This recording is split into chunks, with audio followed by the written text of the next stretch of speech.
এটা আবার গিয়ে ফেরত দিয়ে আসতে হবে। এই যে পরাঠাগুলো নিয়ে এসে গেছি, এই যে ব্যাগের মধ্যে নিয়েও নিয়েছি। চারিদিক বেশ অন্ধকার আর বেশ ঠান্ডা। নমস্কার, আমি পূজা। ফিরারির সময়ের আর একটি নতুন পর্বে আপনাদের স্বাগত জানাই। আরও একটা নতুন সকালের শুরু, তাই ভাবলাম প্রত্যেক দিনের মতো আজকের শুরুটাও ব্যালকনি থেকে করি। এই যে রোদ ঝলমলে আকাশ, সঙ্গে আমার এই সুন্দর একটা ছোট্ট বাগান, সব মিলিয়ে সকালটা এখান থেকে শুরু করতে ভীষণ ভালো লাগে। এখানের ওয়েদার তো এখন খুবই ঠান্ডা, আর তার সাথে আবার ফ্রি বৃষ্টিও থাকে। 2-3 দিন পর এই রোদটা ভীষণই ভালো লাগছে। আবার কলিং বেলটাও বেজে উঠল।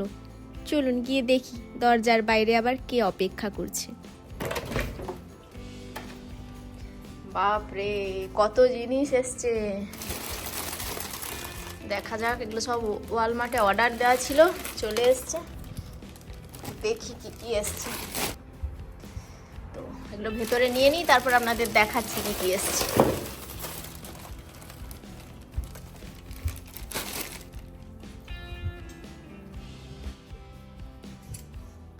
এই দেখুন, অনেকগুলো জিনিসই এসছে। যেহেতু এতটা দূরে আর এখন যাই না, সব বাড়িতেই অর্ডার দিয়ে দিই। তো এই যে এটাতে অ্যাভোকাডো রয়েছে, এখানটাতে একটু টমেটো, আর এই যে একটু গ্লুটেন ফ্রি একটা স্পেগেটি নিয়েছি, আর এই যে এরকম দুটো বোল নিয়েছি। দাঁড়ান একটু খুলে দেখাই। এই দেখুন, বোল বের করে দেখি একটা আবার ভাঙা। এটা আবার গিয়ে ফেরত দিয়ে আসতে হবে। এই বাড়িতে ডেলিভারি নিলে এটাই সমস্যা, এটা ভাঙা বেরিয়েছে। তবে এখানে অসুবিধে নেই, পাল্টে দেয়। এই কাঁচের জিনিস নিয়ে এলে এটাই সমস্যা। আর চেয়েছিলাম এক, আর এসছে আর এক। আসার সময় পুরো দেখুন কিরকম করে পুরোটা ফেটে গেছে, পুরোটা দেখলেই বোঝা যাবে। যাই হোক, এটা এক্সচেঞ্জ করিয়ে দিব। আর এই যে এরকম একটা কাঁচের বক্স এসছে খাবার দেওয়ার জন্য। এটা খুবই ভালো জিনিস এসছে। এরকম মাঝখানে একটা সেপারেট করা আছে যাতে খাবার দিলে মিশে না যায়। তো এটা খুবই সুন্দর। আর এই দেখুন, এই লোহার একটা তাওয়া নিয়েছি রুটি বানানোর জন্য, যাতে ভালোভাবে রুটি হয়। বেশ বড় রয়েছে। আর এই ব্যাগগুলো তো অনেকগুলো জিনিস রয়েছে, দাঁড়ান দেখাচ্ছি। এটাতে ফ্রোজেন ভেজিটেবলস, আর এই যে এটা শসা নিয়েছি, সঙ্গে এই যে এক প্যাকেট গাজর নিয়ে নিয়েছি, আর এখানে একটা অ্যাপেলের ব্যাগ নিয়েছি,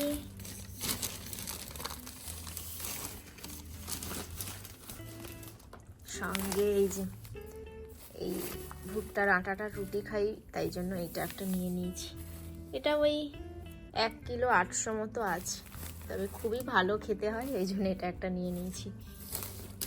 আর ব্যাগ ছিল না বাজার করতে যাওয়ার, সেজন্য এই যে একটা ওয়ালমার্ট থেকে ব্যাগ নিয়েছি। বেশ বড়, $2.5 মতো পড়লো, কিন্তু বেশ বড়।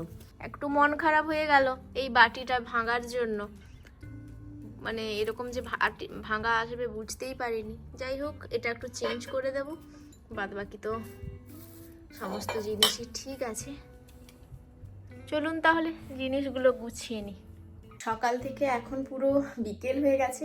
কিছু ব্যস্ততার কারণে আমি আর ভিডিও বানাতে পারিনি, তাই ভাবলাম যে এখন যখন আবার ভিডিওটা করছি আপনাদের সাথে শেয়ার করি। আসলে এখন 4টা মতো বেজে গেছে, আর বাবাইয়ের পেয়েছে বড় খিদে। ও ফোন করে বললো যে তুমি কিছু আমার জন্য একটা বানিয়ে নিয়ে আসো, আমার প্রচণ্ড খিদে পেয়ে গেছে। তো আমি ভাবলাম যে তাহলে কি বানানো যায়, হয় এগ রোল না হলে আলু পরাঠা, কারণ একটু পেট ভরার মতনই খাবার দিতে হবে, থেকে আলু পরাঠাই বেস্ট। আর আমি একটু অন্যরকমভাবেই আলু পরাঠা বানাই, তাই ভাবলাম যে আপনাদের সাথে শেয়ার করি। তো চলুন আমি বানাই, আর আপনারা সঙ্গে থাকুন, আর আশা করি আপনাদের ভালো লাগবে। তো চলুন শুরু করি। তো আলুটা সেদ্ধ করে নিয়েছি মাইক্রো ওভেনে, আর একটুখানি পেঁয়াজও কুচি কুচি করে নিয়েছি। এবারে আমি একসাথেই মাখাই। আলুর পরাঠা অন্যরকমভাবেও বানানো যায়, কিন্তু আমি একসাথে সমস্ত মশলা মাখিয়ে বানাই। তাতে অনেক ইজি হয়, কারণ মশলা মাখিয়ে তারপর বানালে একটু সময় লাগে, কিন্তু এইভাবে যদি বানানো হয় সমস্ত কিছু আটা আলু সমস্ত কিছু মাখিয়ে, তাহলে অনেক তাড়াতাড়ি বানানো যায়, একদম বেশি সময় লাগে না। আর যেহেতু এখন অনেকটা বিকেল হয়ে গেছে আর ও বলছে টিফিন নিয়ে যেতে, সুতরাং আলাদা করে মশলা মাখিয়ে বানানোর মতো আর সময়ও নেই, ওই জন্য একসাথেই মাখাবো। ভালো একটু আরও স্বাদের জন্য এই জোয়ান একটুখানি হাতে ঘষে দিয়ে দিলাম, যাতে স্মেলটাও ভালো আসে। আর এই এতটা মতো লবণ, আর এটা একটুখানি লঙ্কার গুঁড়ো দেব, এই এতটা মতো। আর এতে দেব সামান্য জিরে গুঁড়ো, আর দেব ধনে গুঁড়ো, আর এর মধ্যেই আটাটা দিয়ে দেব।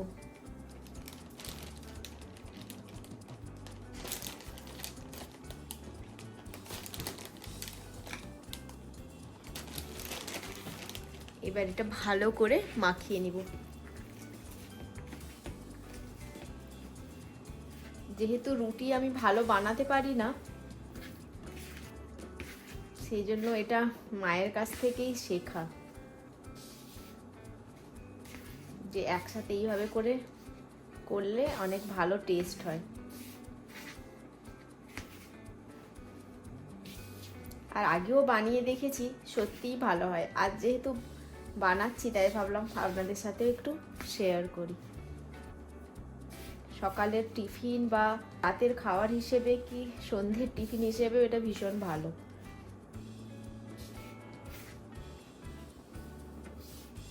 অল্প গরম জল দিয়ে মাখিয়ে নিব।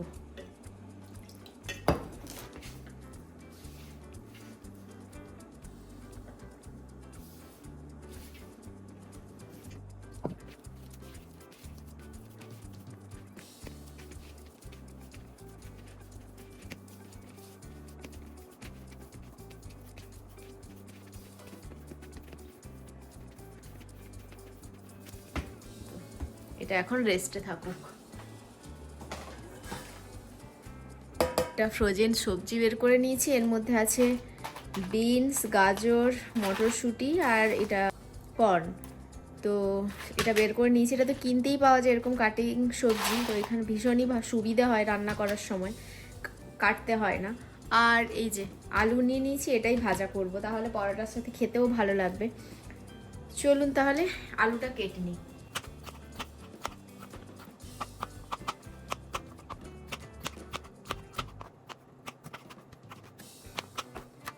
তো আলুও কাটা হয়ে গেছে, এবার এটা ভাজতে বসিয়ে দেব।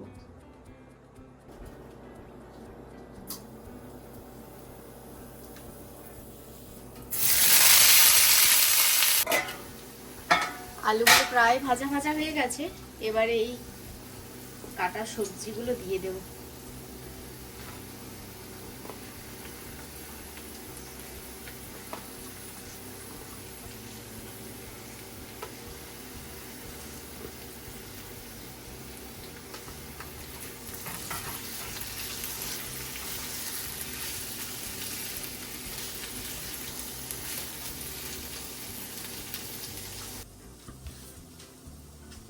তো রুটি বেলা হয়ে গেছে,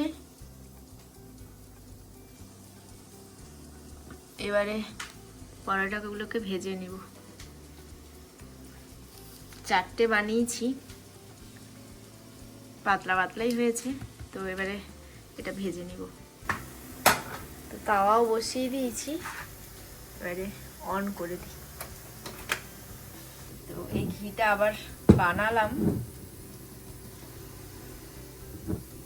ঘি দিয়েই পরোটাটা ভাজলে বেশি ভালো স্বাদ হয়। তো মনে হচ্ছে গরম হয়ে গেছে। আর এদিকে দেখুন আলু ভাজা একেবারে তৈরি, আর এদিকে তাওয়াটাও বসিয়ে দিয়েছি, গরম হলেই পরোটাটা চাপিয়ে দিব। দেখতে তো বেশ ডিলিশিয়াস লাগছে, তো এটা বন্ধ করে দিই। তো এই যে পরাঠাগুলো নিয়ে এসে গেছি, আর তাওয়াও গরম হয়ে গেছে, এবারে চটপট করে ভেজে নিই। প্রায় 4:30 বেজে গেল, আমাকে আবার খাবারটা নিয়েও যেতে হবে। তো প্রথমে আগে সেঁকে নিব এমনি, তারপর ঘি দিয়ে ভাজবো, তাহলে খেতে বেশি ভালো হয়।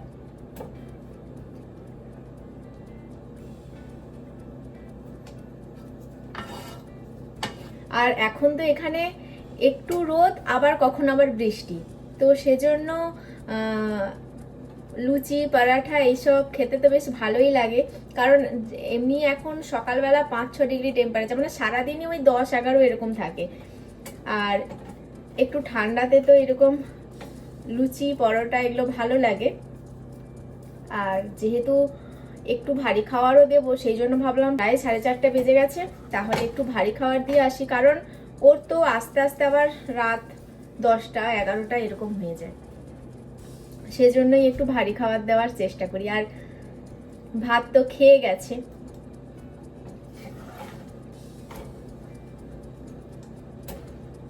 আর এই পরোটাটা না খেতেও খুব ভালো হয়। আপনারা অনেকেই হয়তো বাড়িতে বানিয়ে খেয়েছেন। এটা অবশ্য আমার মায়ের কাছ থেকে শেখা। আমি রুটি একদমই বানাতে জানি না, মানে কোনোদিনও রুটি ফোলে না। রুটি বানালেই পুরো সে শক্ত হয়ে এমন হয়ে যায়, মানে সে খাওয়া যায় না। কারণ রুটির এতটা অভ্যেসও নেই। আর আমি এমনি ভুট্টার রুটি খাই, ভুট্টার আটার যে রুটি ওটা দেখি ফোলে, কিন্তু এমনি আটার রুটি করতে গেলে কখনোই আমি করতে পারি না। পুরো সেই মানে একদম শক্ত, ছেঁড়া যায় না, রুটিটা এরকম হয়ে যায়। তখন মা বললো যে ঠিক আছে তাহলে এইভাবে পরাঠা বানা, খেতে ভালো লাগবে। তো সেজন্যই একদিন শুনে মায়ের কাছ থেকে বানিয়েছিলাম। বাবাই বললো যে না সত্যি খুব ভালো হচ্ছে। আর রোজ দিন ওই নুডলস খাওয়াটাও ঠিক নয়। আর এত আটা কিনে নিয়ে এসেছিলাম, আপনারা তো হয়তো দেখেছেন, তো সেজন্য কি করে এত আটা শেষ করবো সেই ভেবে পাচ্ছিলাম না। তো যাই হোক, মায়ের কাছ থেকে এই বুদ্ধিটা পেয়ে এখন যা হোক এটা বানাই, আর খেতেও ভীষণ সুস্বাদু হয়, খেয়েও নেয়, কোনো অসুবিধা হয় না। দাঁড়ান একটা প্লেট নিয়ে আস। এইভাবে আমি আগে রুটিগুলোকে সেঁকে নিই, তারপর অল্প ঘিতে ভাজি। সব রুটিগুলোই সেঁকা হয়ে গেছে। যে ঘি নিয়ে নিয়েছি, বাড়িতেই বানানো ঘি।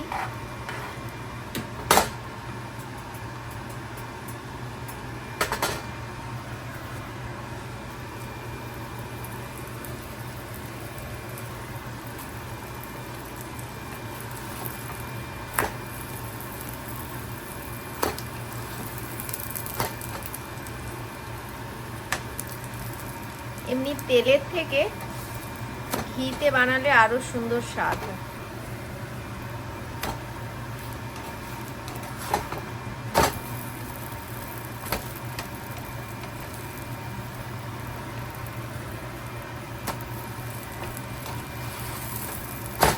এবারে ওলট পালট করে এগুলো ভেজে নেব।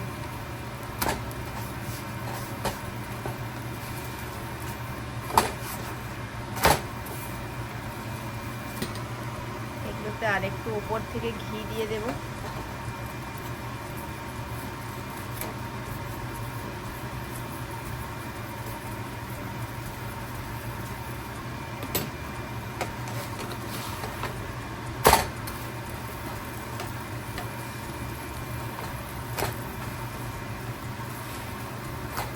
এটার উপরেও একটুখানি দিয়ে দেবো।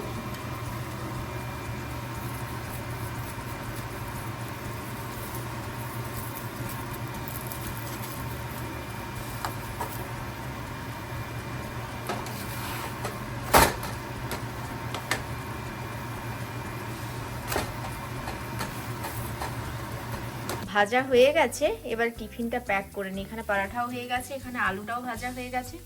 চলুন প্যাক করে নেওয়া যাক। দেখুন খাওয়ারও প্যাক করে নিয়েছি। চলুন এবার এটা ব্যাগে ভরে বেরিয়ে পড়ি। ও এই যে ব্যাগের মধ্যে নিয়েও নিয়েছি, আর দেরি করব না। অনেকটা সন্ধে হয়ে গেছে, বাইরে বেরোলেই দেখতে পাবেন।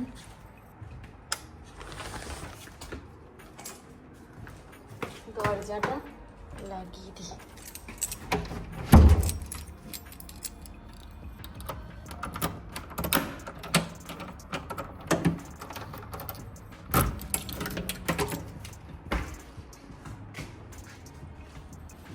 বেরিয়ে পড়েছি, বাবাইকে গিয়ে খাবারটা দিয়েও দিই। চারিদিক বেশ অন্ধকার আর বেশ ঠান্ডা বাতাসও দিচ্ছে, টুপিটাও নিয়ে এলাম না। যাই হোক চলুন যাওয়া যাক। আর বাবাইকে গিয়ে খাবারটাও দিয়ে আসি।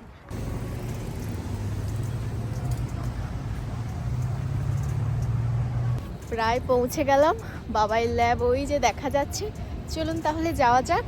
আর অবশ্যই বাড়িতে এইভাবে একবার পরোটা ট্রাই করে দেখতে পারেন, আশা করি আপনাদের ভালো লাগবে। আজকের ভিডিও তাহলে এই পর্যন্তই থাক। আজকের ভিডিও যদি ভালো লেগে থাকে অবশ্যই লাইক, শেয়ার আর কমেন্ট করে জানাবেন। আর আজ আমার চ্যানেলে যদি প্রথম এসে থাকেন তাহলে আমার চ্যানেলটা সাবস্ক্রাইব করে আমার পাশে থাকবেন। দেখা হচ্ছে খুব তাড়াতাড়ি নতুন একটা ভিডিও নিয়ে। ভালো থাকবেন, সুস্থ থাকবেন। Good night.